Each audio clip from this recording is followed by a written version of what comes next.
paus eh.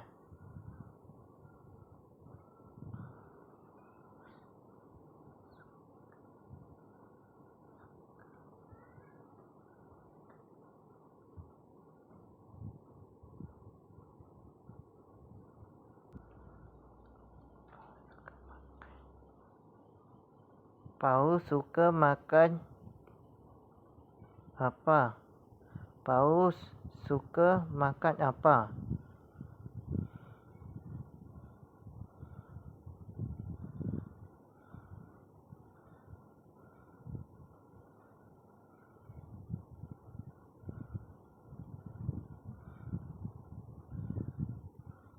Paus memiliki pola makan yang berbeda tergantung pada spesiesnya. Secara umum, paus baleen seperti paus biru dan paus bungkuk memakan krill, sejenis udang kecil, dan plankton. Mereka menggunakan baleen, sisir seperti pelat, untuk menyaring makanan dari air laut. Paus bergigi seperti paus orca atau paus sperma di sisi lain memakan ikan, cumi-cumi, dan kadang-kadang mamalia laut lainnya, seperti anjing laut atau lumba-lumba. Jadi makanan paus tergantung pada jenisnya. Berapa lama paus tidur? Apakah paus punya predator?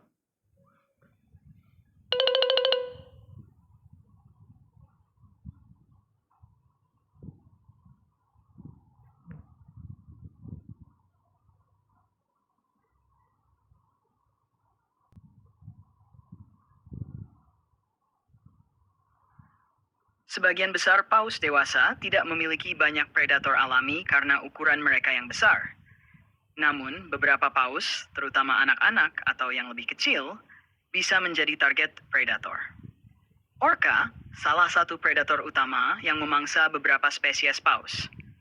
Orca sering bekerja dalam kelompok untuk menyerang paus yang lebih kecil atau anak-anak paus dari spesies yang lebih besar. Mereka dapat berburu paus balita seperti paus abu-abu atau paus bungkuk muda. Selain itu, hiu besar, seperti hiu putih besar, juga diketahui memangsa anak paus atau paus yang terluka. Meskipun jarang, mereka bisa menjadi ancaman jika paus berada dalam kondisi lemah atau terisolasi. Namun, ancaman terbesar bagi paus berasal dari manusia, melalui perburuan, polusi, dan aktivitas kapal yang dapat melukai atau membunuh paus. Manusia.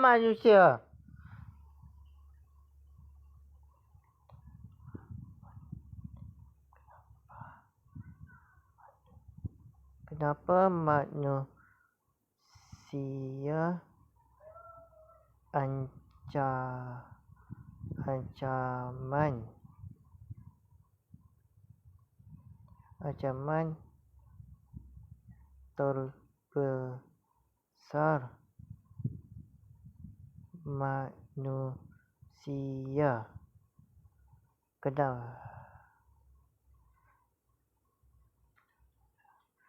Kenapa manusia ancaman terbesar manusia? Kenapa manusia ancaman terbesar?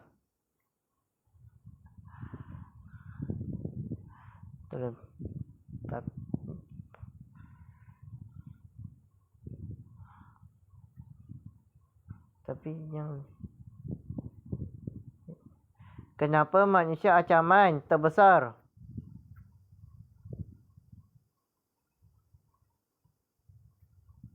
Manusia menjadi ancaman terbesar bagi paus karena berbagai aktivitas yang berdampak negatif pada habitat dan kelangsungan hidup mereka. Beberapa alasan utama mengapa manusia menjadi ancaman terbesar bagi paus adalah 1.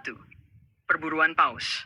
Meskipun sudah banyak negara yang melarang perburuan paus, beberapa negara masih melakukannya untuk tujuan komersial atau budaya. Perburuan ini menyebabkan penurunan populasi paus secara drastis, terutama bagi spesies yang sudah terancam punah. 2. Tabrakan dengan kapal. Paus sering kali terluka atau mati karena bertabrakan dengan kapal-kapal besar di lautan. Lalu lintas kapal yang padat di beberapa wilayah mengganggu jalur migrasi alami paus. 3. Polusi lautan. Limbah plastik, logam berat, dan bahan kimia lainnya yang dibuang ke laut dapat mencemari makanan paus. Paus juga bisa menelan plastik yang dapat menyebabkan masalah kesehatan serius dan kematian. Selain itu, tumpahan minyak juga dapat mencemari perairan tempat paus hidup. 4. Kebisingan bawah laut. Aktivitas manusia, seperti pengeboran minyak, sonar militer, dan kapal-kapal besar menghasilkan kebisingan yang mengganggu paus. Paus menggunakan suara untuk berkomunikasi, mencari makan, dan bernavigasi. Kebisingan yang berlebihan dapat membuat mereka tertekan, tersesat, atau tidak bisa berkomunikasi dengan kelompoknya. 5. Perubahan iklim. Perubahan iklim yang disebabkan oleh aktivitas manusia berdampak pada rantai makanan paus. Pemanasan lautan dan perubahan arus laut dapat mengurangi jumlah krill dan plankton, yang merupakan sumber makanan utama bagi banyak spesies paus. Ini memengaruhi ketersediaan makanan paus di wilayah tertentu. Kombinasi dari ancaman-ancaman ini menjadikan manusia faktor utama yang memengaruhi kelangsungan hidup banyak spesies paus di seluruh dunia.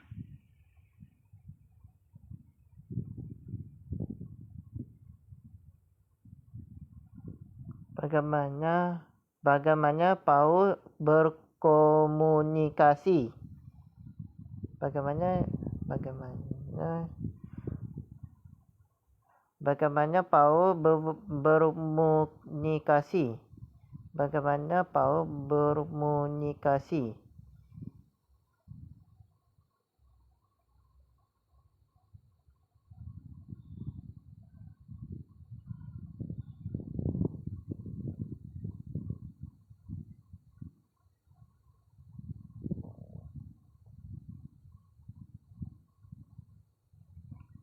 Paus berkomunikasi dengan menggunakan suara, gerakan tubuh, dan kontak fisik. Suara adalah alat komunikasi utama mereka, dan metode ini sangat canggih. Cara paus berkomunikasi bervariasi tergantung pada spesiesnya, namun berikut adalah beberapa metode utama. 1. Suara dan lagu. Paus Balin, seperti paus bungkuk dan paus biru, menghasilkan suara dalam bentuk nyanyian atau lagu. Paus bungkuk, misalnya, terkenal karena lagu-lagu kompleks yang bisa berlangsung selama beberapa menit hingga berjam-jam. Lagu-lagu ini dapat memiliki pola berulang dan digunakan oleh paus jantan untuk menarik pasangan atau menandai wilayah. Paus bergigi, seperti orca dan paus sperma, menggunakan klik, siulan, dan detak untuk berkomunikasi. Suara-suara ini sering digunakan untuk mengenali anggota kelompok, berkoordinasi saat berburu, dan menghindari bahaya. Ekolokasi paus bergigi seperti orca dan paus sperma juga menggunakan ekolokasi. Mereka menghasilkan bunyi klik yang memantul dari objek di sekitarnya, memberi mereka informasi tentang jarak, ukuran, dan bentuk objek tersebut. Ini penting untuk navigasi dan berburu, terutama di kedalaman laut yang gelap. 3. Gerakan tubuh. Paus sering menggunakan gerakan tubuh untuk berkomunikasi. Mereka dapat melompat keluar dari air, disebut breaching, memukul air dengan ekor atau sirip, dan melakukan putaran atau gulungan. Gerakan ini bisa menjadi tanda peringatan, sinyal kepada paus lain, atau bahkan bentuk komunikasi sosial. 4. Sentuhan fisik. Paus, terutama paus bergigi seperti orca, juga berkomunikasi melalui sentuhan fisik. Mereka mungkin bersentuhan atau bergesekan dengan paus lain untuk membentuk ikatan sosial dalam kelompok merekot. Sentuhan dapat memperkuat ikatan keluarga dan membantu koordinasi selama berburu. 5. Frekuensi suara rendah. Paus Balin seperti paus biru menghasilkan suara dengan frekuensi sangat rendah yang bisa menjangkau ratusan hingga ribuan kilometer di bawah air. Ini memungkinkan mereka untuk berkomunikasi dengan paus lain yang berada sangat jauh, bahkan di samudra yang berbeda.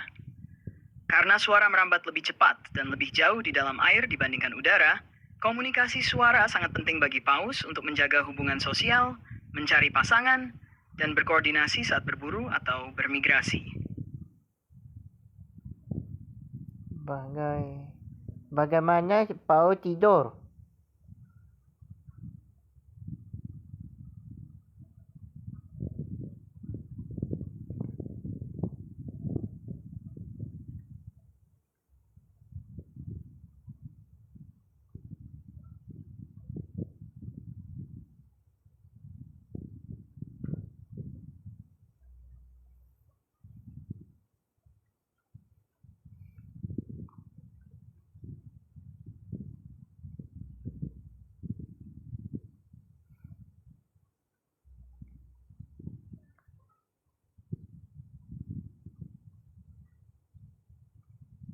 Paus memiliki cara tidur yang unik karena mereka adalah mamalia dan perlu naik ke permukaan untuk bernapas.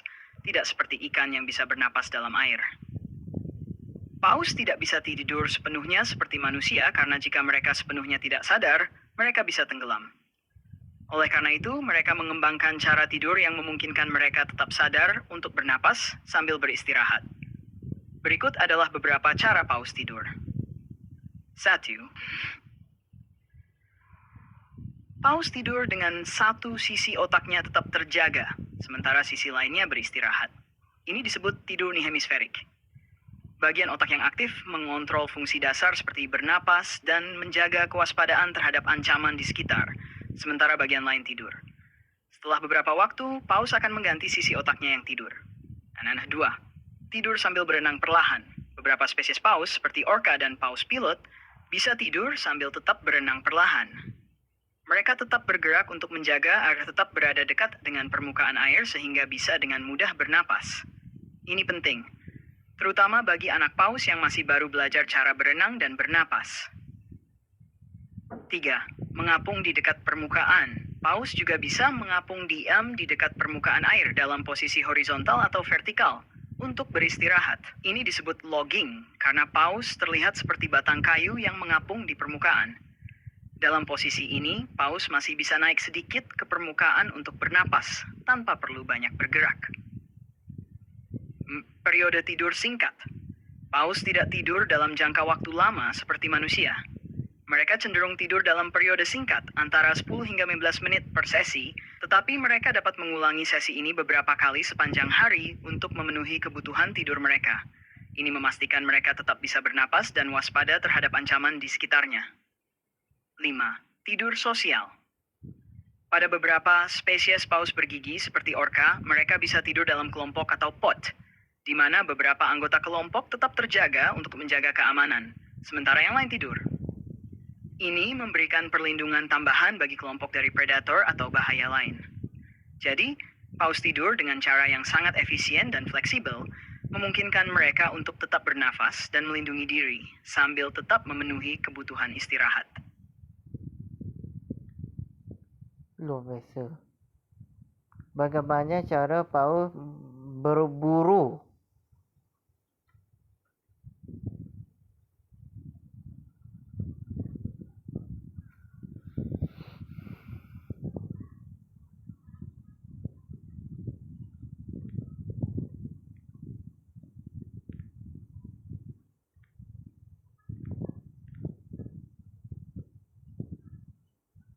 Paus memiliki berbagai strategi berburu yang tergantung pada spesies mereka dan jenis makanan yang mereka cari. Berikut adalah beberapa cara paus berburu. Menyaring makanan. Paus baleen, seperti paus biru dan paus bungkuk, menggunakan metode menyaring untuk mencari makanan. Mereka membuka mulutnya yang besar dan memasukkan air yang mengandung krill atau plankton. Kemudian, mereka menutup mulutnya dan menggunakan baleen, struktur seperti sisir di rahang mereka, untuk menyaring air keluar. Sementara makanan tetap tertinggal di dalam mulut. Metode ini memungkinkan mereka untuk mengkonsumsi jumlah besar makanan dalam satu waktu. 2. Ekolokasi. Paus bergigi, seperti orca dan paus sperma, menggunakan ekolokasi untuk berburu. Mereka menghasilkan klik suara yang memantul dari objek di sekitarnya. Dengan mendengarkan pantulan suara tersebut, paus dapat menentukan lokasi, ukuran, dan bentuk mangsa, meskipun berada di kegelapan laut yang dalam. Ini sangat membantu mereka dalam mencari ikan, cumi-cumi, dan mamalia laut lainnya. Berkelompok, banyak spesies paus, terutama orca, berburu secara kooperatif dalam kelompok yang disebut pod. Mereka menggunakan teknik berburu yang terkoordinasi seperti pencerobohan. Beberapa orca dapat mengepung ikan dan membuat mereka terdesak untuk memudahkan tangkapan. Paus bungkuk dapat membuat gelembung udara di sekitar ikan untuk mengarahkan dan memusatkan mangsa, sehingga lebih mudah untuk disaring. Menggunakan kecepatan dan agilitas. Beberapa paus, terutama yang lebih kecil, menggunakan kecepatan dan kelincahan untuk mengejar dan menangkap mangsa. Paus bisa melakukan manuver cepat dan perubahan arah yang tajam saat berburu ikan.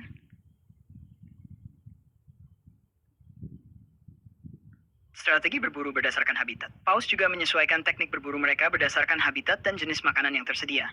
Misalnya, paus sperma dapat menyelam sangat dalam untuk mencari cumi-cumi dan ikan besar, menggunakan ekolokasi untuk menemukan mangsa di kedalaman yang ekstrem. 6. Menggunakan kebisingan. Beberapa spesies paus mengeluarkan suara tertentu untuk menakut-nakuti atau membingungkan mangsa mereka. Suara yang kuat dapat membuat ikan bergerak lebih lambat atau bingung, memudahkan paus untuk menangkapnya. Contoh teknik berburu. Paus bungkuk menggunakan teknik bubble net feeding untuk menangkap ikan. Mereka berenang dalam lingkaran sambil mengeluarkan gelembung udara, menciptakan jaringan gelembung yang mengepung ikan, dan mengarahkan mereka ke tengah. Sering berburu anjing laut dengan mengganggu mereka di es atau menggunakan taktik pemisahan untuk menangkap individu yang terpisah dari kelompoknya. Dengan berbagai teknik berburu ini, paus dapat memanfaatkan sumber daya yang tersedia di lingkungan mereka dan memastikan kelangsungan hidup mereka.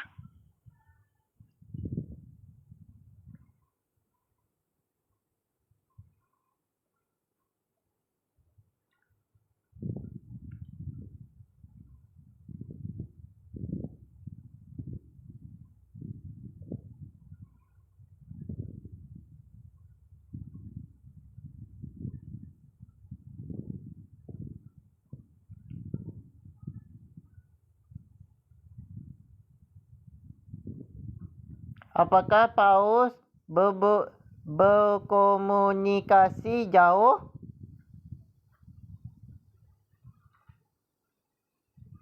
Ya, paus dapat berkomunikasi dengan jarak yang sangat jauh, terutama melalui suara. Beberapa faktor yang mendukung kemampuan komunikasi jauh paus antara lain: 1. Gelombang suara dalam air. Suara merambat lebih cepat dan lebih jauh dalam air dibandingkan di udara. Ini membuat paus dapat menggunakan suara untuk berkomunikasi dengan efektif di jarak yang jauh. Suara dapat menjangkau beberapa kilometer, tergantung pada kondisi lingkungan, seperti kedalaman air dan suhu. 2. Paus, terutama paus baleen, sering menghasilkan suara dengan frekuensi rendah. Suara frekuensi rendah dapat merambat lebih jauh dalam air, memungkinkan mereka untuk berkomunikasi dengan paus lain yang berada jauh di kejauhan. Misalnya, suara paus biru dapat terdengar hingga 800 km, sekitar 500 mil dalam kondisi ideal. Variasi suara paus memiliki berbagai suara untuk berkomunikasi, termasuk klik, siulan, dan lagu. Lagu paus bungkuk misalnya bisa berlangsung selama berjam-jam dan dapat didengar oleh paus lain dari jarak yang cukup jauh. Hal ini penting untuk menarik pasangan atau menandai wilayah. 4. Ekolokasi. Paus bergigi seperti orca juga menggunakan ekolokasi untuk berkomunikasi dan berburu. Mereka menghasilkan bunyi klik yang dapat memberikan informasi tentang jarak dan ukuran objek di sekitar mereka. Meskipun ini lebih terkait dengan navigasi dan berburu, ekolokasi juga berfungsi untuk menjaga kesadaran sosial di dalam kelompok. 5. Komunikasi sosial dalam kelompok. Dalam kelompok atau pod, paus dapat berkomunikasi secara efektif meskipun terpisah oleh jarak yang jauh. Dengan suara yang dapat menembus air, anggota kelompok dapat tetap terhubung dan mengordinasikan aktivitas seperti berburu atau migrasi. Paus bunga, suara paus bungkuk telah diukur mencapai lebih dari 25 mil, sekitar 40 km dalam air, dan mereka dapat saling mendengar satu sama lain dalam jarak yang cukup jauh saat melakukan migrasi. Paus biru mampu mengeluarkan suara dengan frekuensi rendah yang dapat menembus lautan, memungkinkan mereka untuk berkomunikasi dengan paus lain yang berada di jarak yang sangat jauh. Dengan kemampuan ini, paus dapat menjaga ikatan sosial, berburu secara efisien, dan bertahan hidup di lingkungan laut yang luas dan seringkali sulit dijangkau. Paus bungkuk Paus bungkuk. Paus bungkuk.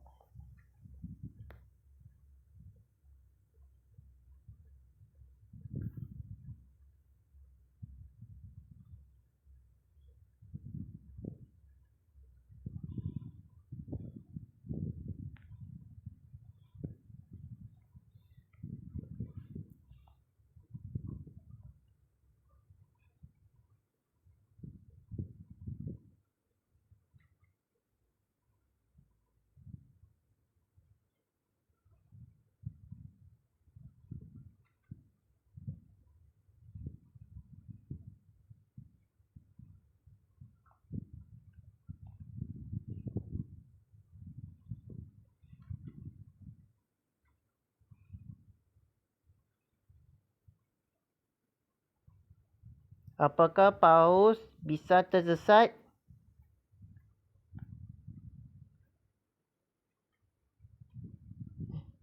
Salah. Ya, paus bisa tersesat dan ini dapat terjadi karena beberapa alasan. Berikut adalah beberapa faktor yang dapat menyebabkan paus tersesat. 1. Gangguan lingkungan. Perubahan lingkungan. Perubahan dalam suhu air, arus, dan salinitas dapat mempengaruhi rute migrasi paus. Hal ini dapat membuat mereka tersesat dari jalur migrasi yang biasa. Perubahan suara, kebisingan dari kapal, pengeboran minyak, dan aktivitas manusia lainnya dapat mengganggu komunikasi suara paus dan navigasi, yang menyebabkan mereka tersesat. 2. Ekolokasi yang terganggu. Paus bergigi seperti orka menggunakan ekolokasi untuk menavigasi dan menemukan makanan. Jika gelombang suara terganggu atau tidak dapat memantul dengan benar, paus mungkin kesulitan untuk menentukan lokasi mereka dan bisa tersesat. 3. Kondisi kesehatan. Paus yang sakit atau terluka mungkin tidak dapat mengikuti kelompok mereka atau jalur migrasi dengan benar. Kelemahan fisik atau masalah kesehatan lainnya dapat menyebabkan mereka tersesat. 4. Migrasi dan perburuan. Ketika paus mencari makanan atau berpindah ke daerah baru, mereka mungkin mengikuti arus yang salah atau kehilangan jejak dan berakhir di perairan yang tidak familiar. Terkadang, paus dapat mengikuti umpan makanan ke area yang tidak biasa dan tersesat dari rute migrasi mereka. 5. Pergeseran habitat. Perubahan habitat akibat perubahan iklim atau aktivitas manusia seperti pembangunan pelabuhan dapat mempengaruhi pola migrasi paus dan membuat mereka tersesat. Menjadi terasing dari kelompok, paus yang terpisah dari kelompok atau pot mereka, terutama jika itu adalah paus muda yang belum berpengalaman, mungkin kesulitan menemukan jalan kembali atau mengikuti kelompok mereka, sehingga dapat tersesat. Dampak paus yang tersesat dapat menghadapi berbagai risiko, termasuk terjebak di perairan dangkal. Tersesat ke daerah perairan dangkal dapat menyebabkan paus terjebak dan mengalami kesulitan untuk kembali ke perairan yang lebih dalam. Pertemuan dengan kapal. Tersesat di area dengan banyak lalu lintas kapal meningkatkan risiko tabrakan yang dapat menyebabkan cedera atau kematian pada paus. Kesulitan mencari makanan.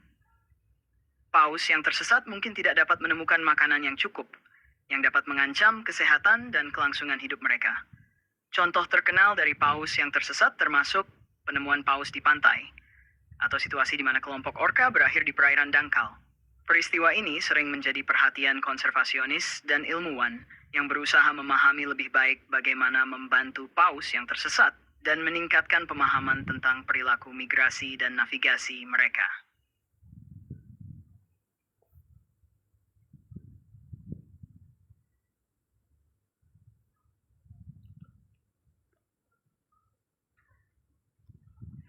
Jangan lupa like, jangan lupa subscribe, jangan lupa komen.